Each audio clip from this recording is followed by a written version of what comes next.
একটা বয়স আছে। আপনি যদি তার বয়সের আগেই চান তার কাছ থেকে সব কিছু পেতে, তাহলে সেটা আপনার ভুল ধারণা।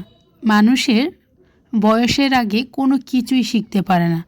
সব কিছু মানিয়ে নেওয়ার, সব কিছু বুঝে নেওয়ার, সব কিছু পারার একটা বয়স আছে। আপনি 10 বছরের একটা মেয়ের কাছে 25 বছর 22 বছরের একটা মেয়ে যা করতে পারে তা আশা করতে পারেন না।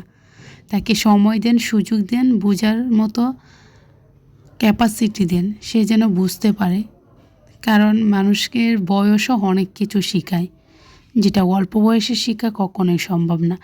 যেই আমিটা একটা পেঁয়াজ কাটতে গেলে কান্না করতাম, সারাক্ষণ চোখ জ্বলতো, সেই আমিটা এখন 4 থেকে 5 কেজি পেঁয়াজ এক বসাতে কাটতে পারে।